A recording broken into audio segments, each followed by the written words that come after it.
Isang mapagpalang umaga po sa ating lahat. Despite of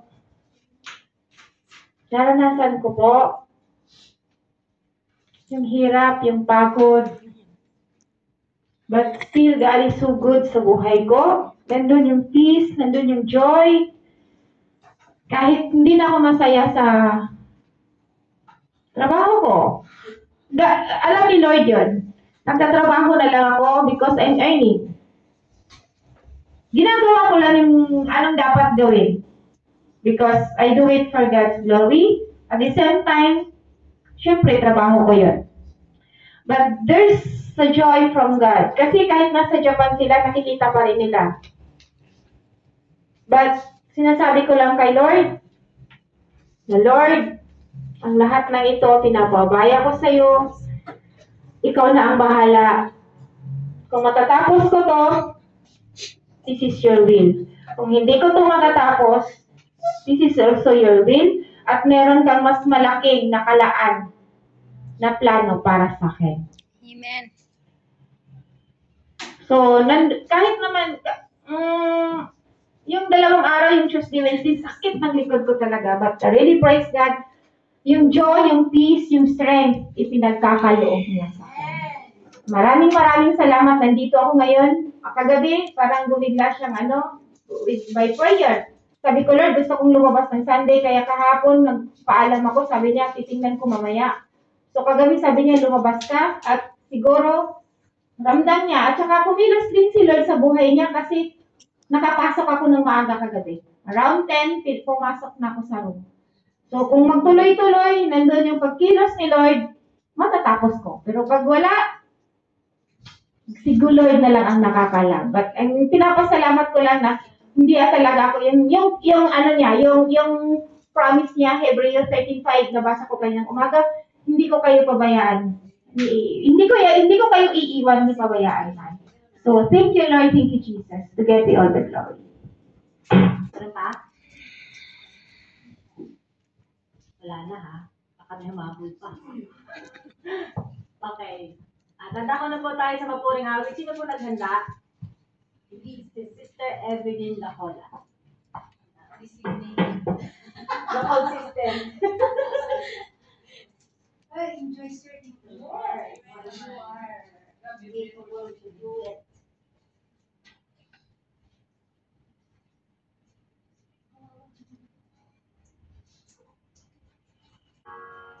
Ayaw nilang mga liway. Live yun.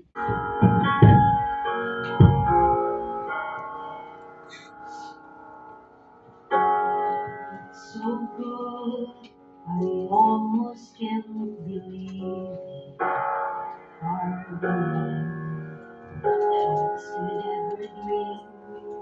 The God who set the galaxies in motion would descend to give His life away. What could make perfection glam for sinners? What would lead a king to pay so great a cost? All my life, my heart will sing the answer. Only the love of God. Singing, oh, how great is the love of God. He paid our debts on the rugged cross. For all our days we will sing our Savior's praise. How great is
try, my mind cannot comprehend it.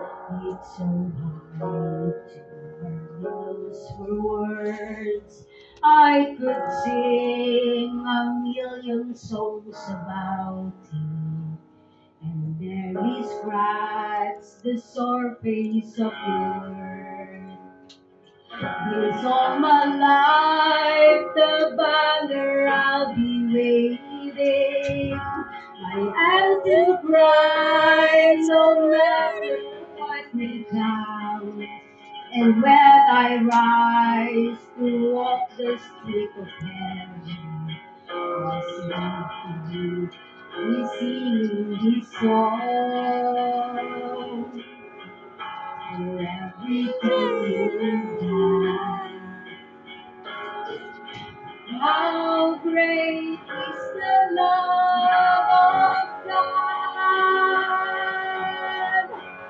Singing, oh, how great is the love of God.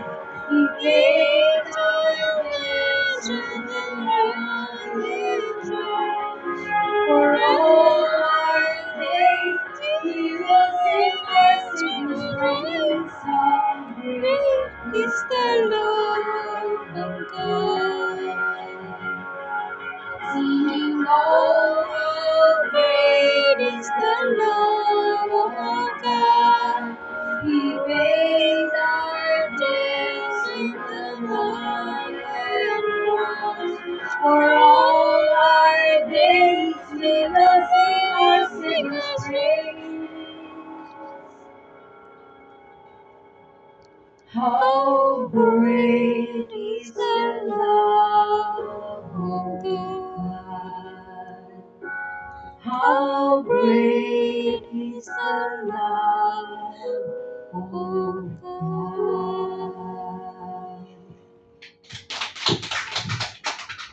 Yan, tuloy ko rin itong pagkakataon na ito na pasalamatan ng ating Panginoong Diyos sa isang taon na naman sa buong pamilya. Actually, tatlo kami na birthday sa and lahat ng namin is ngayong February. So I really thanks God for 22 years for being married of my husband and sa panganay ko and then sa asawa ko. Nagpapasalamat ako sa blessing, sa good health and sa more blessing spiritually na natatanggap namin. So, binabalik ko yung papuri pasasalamat sa atin. Amen.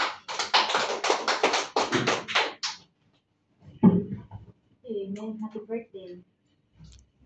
Dalaga na siya. Happy anniversary pa din. Happy birthday. Meron pa po ba? Papuling awit, ano po naganda? Wala na? Okay. Nadaman na po tayo sa exhortation message sa buhay ni Sister Everyday Tauya.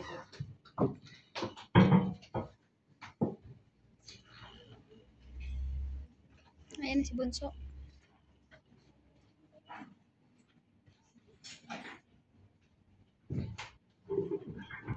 Good morning mga kapatid ko kay Kristo. Good morning! Happy Valentine's. Belated pala. Ay, ano ba yun? Late na! Pwede pa ba? Pwede pa ba bumate? Belated daw ay. Belated nga. Baka meron dyan yung hindi nakatanggap ng flower. Yay! Glory to God. Kahit wala po tayo natanggap na flower na galing sa mahal natin, ang mahalaga, mahal tayo ng Panginoon. Amen! Amen. Kahit po tayo nagkukulang sa Kanya, kahit po tayo nagkakasala, mahal niya tayo. Amen. His love never fails. Amen. So, glory to God. Handa na ba tayong makinig ng salita ng Panginoon? So, once again, good morning. Praise the Lord. Ako ba ay mag-share ng kanyang salita? Hindi ko po alam kung ano po ulit yung aking i-share. So, kasi pag ako ay kasi nagbabasa ng mga salita ni Lord at ako ay nakikinig sa mga preaching, minsan ako ay nag-take note, nagsusulat. Kaya kahit late mag-message si Pastora, May ano na. meron May bala. tayong naisusulat. At pag tayo nagsusulat, nire-review ko yun at inaaral. So praise the Lord. Sa guidance ni Lord sapagkat ang salita niya ay mabisa po sa buhay po natin. Amen po? Amen. Amen. So ang aking share mga kapatid ay isa pong, ito ay alam na po natin, hindi po ito bago. Kundi ito ay alam na natin yung istorya po ng istorya po ito ni Sodoma at Gomora. Alamin po natin mga kapatid, pag-aralan po natin mga kapatid kung bakit yung asawa ni Lot is naging asin. Bakit nga ba naging asin?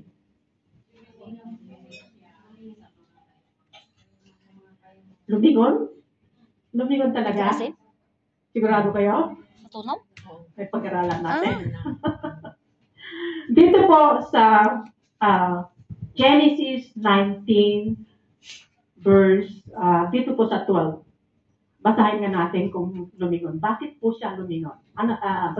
Pag-aralan po natin kung ano po yung dahilan kung bakit siya lumingon. Dito po, hindi ko na-umpisa na dito tayo magsimula sa 12.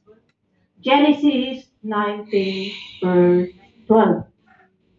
Sinabi niya dito, Tagalog, sinabi ng dalawang panauhin kay Lot, magmadali ka, isama mo lahat ang iyong mga anak at iba pang kamag-anak na nakatira sa lungsod na ito. So itong anghel na ito, dalawang anghel na ito, sabi niya, magmadali ka. Minamadali niya, magmadali ka. Dalhin mo yung mga kamag-anak mo at umalis kayo sa lugar na ito.